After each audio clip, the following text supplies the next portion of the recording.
তোমরা যারা ক্লাস 11 অর্থাৎ একাদশ শ্রেণীর সেকেন্ড সেমিস্টারের ছাত্রছাত্রী আছো এবং তোমাদের যাদের শিক্ষা বিজ্ঞান বা এডুকেশন সাবজেক্টটি রয়েছে, আজকে ক্লাসটা শুধুমাত্র তোমাদের জন্যই। আজকে ক্লাসে আমি তোমাদের গ্রুপটির ফার্স্ট ইউনিট থেকে গুরুত্বপূর্ণ একটি 10 নম্বরের প্রশ্নের আলোচনা করব। আমি সরাসরি প্রশ্ন এবং তার উত্তরের আলোচনায় চলে যাচ্ছি। তোমরা গুরুত্বপূর্ণ প্রশ্ন এবং তার উত্তরটি দেখে নাও। প্রশ্নটি তোমরা দেখতে পাচ্ছ।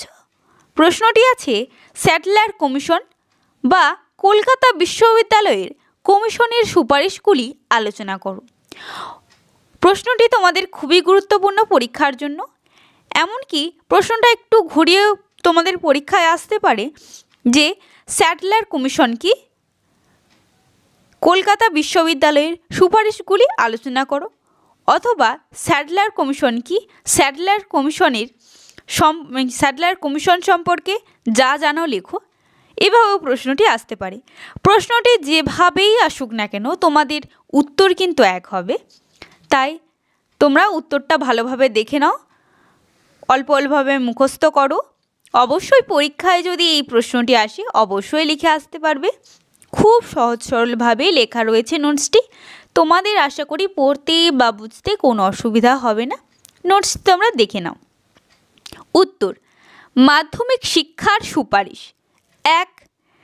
এই কমিশনের সুপারিশে মাধ্যমিক ও বিশ্ববিদ্যালয়ের শিক্ষাকে সম্পূর্ণভাবে পৃথক করার কথা বলা হয়। 2. মাধ্যমিক শিক্ষা দুটি পর্যায়ে সম্পূর্ণ করার কথা বলা হয়। দশম শ্রেণী পর্যন্ত শিক্ষার স্তর অর্থাৎ মেট্রিকুলেশন এবং 2 বছরের শিক্ষার স্তর হবে ইন্টারমিডিয়েট, এই দুটি স্তর। এছাড়া কলেজে প্রবেশের মাপকাঠি হিসেবে ইন্টারমিডিয়েট পরীক্ষার উপর গুরুত্ব দেওয়া হয়। 3.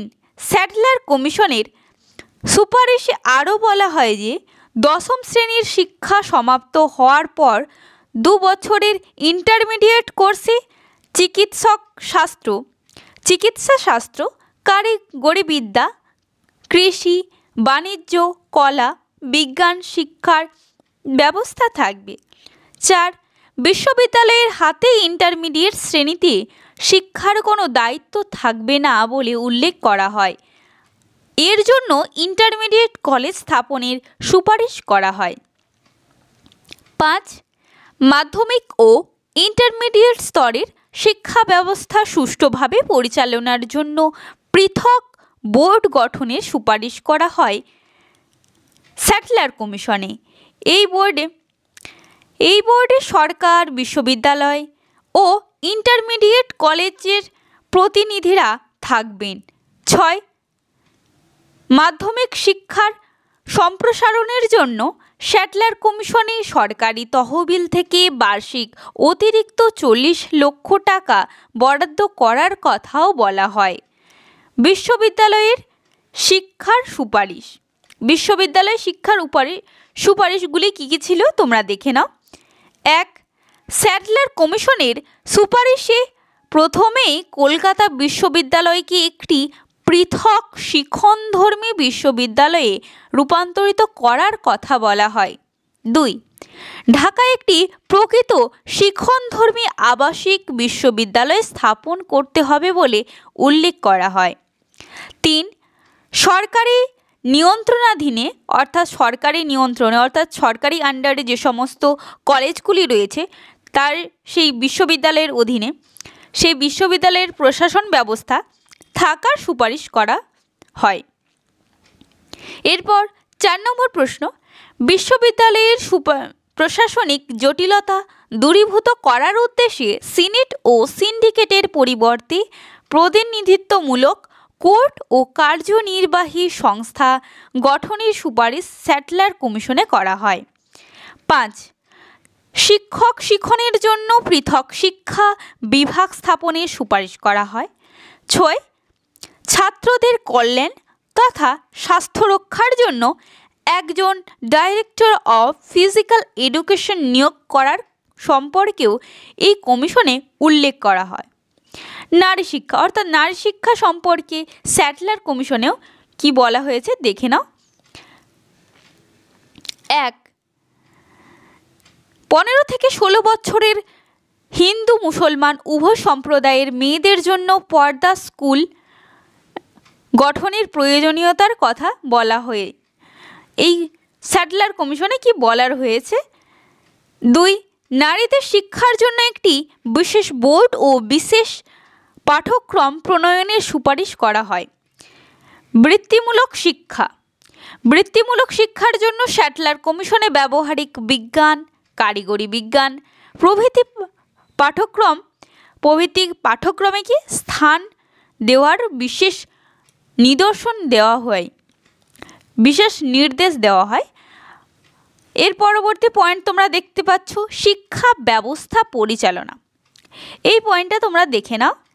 1, বিশ্ববিদ্যালয়কে রাষ্ট্রীয় নিয়ন্ত্রণ থেকে মুক্ত করে নিজস্ব পরিচালন কমিটি গঠন করার কথা বলা হয় এই স্যাটলার কমিশনে। 2, বিশ্ববিদ্যালয়ের কার্য পরিচালনার নিয়মকানুন অপেক্ষাকৃত সরল করার মতামত দেওয়া হয়। শিক্ষক শিক্ষণ, এই পয়েন্টটা তোমরা দেখে নাও। প্রথম 1 কি বলা হয়েছে, প্রত্যেক মহাবিদ্যালয়ে একটি পৃথক শিক্ষা বিজ্ঞান বিভাগ স্থাপন করতে হবে।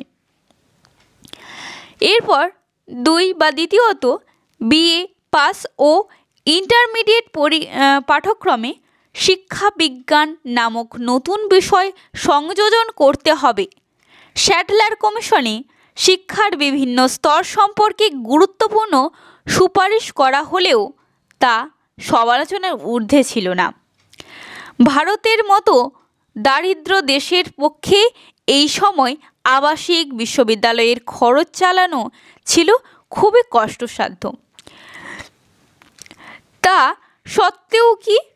সত্ত্বেও বলা যায় সর্বভারতীয় শিক্ষার ইতিহাসে স্যাটলার কমিশনের গুরুত্ব ছিল অনস্বীকার্য। এই ছিল তোমাদের গুরুত্বপূর্ণ একটি 10 নম্বরের প্রশ্নের আলোচনা। ভালো লাগলে অতি অবশ্যই একটি লাইক করো, কারণ তোমাদের একটা লাইক, একটা কমেন্ট আমাকে আরও উৎসাহ দেয় তোমাদের জন্য আরও গুরুত্বপূর্ণ কাজগুলো করার জন্য, আরও ভিডিও দেওয়ার জন্য। তাই অতি অবশ্যই একটি লাইক করো ভালো লাগলে, আর কমেন্ট করে জানাও তোমাদের কেমন লাগলো।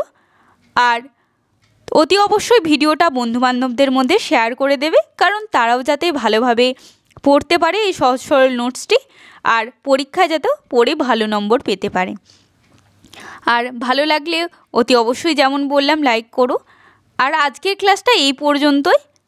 পরবর্তী কোন ক্লাসের ভিডিও চাও তোমরা কমেন্টে জানাও।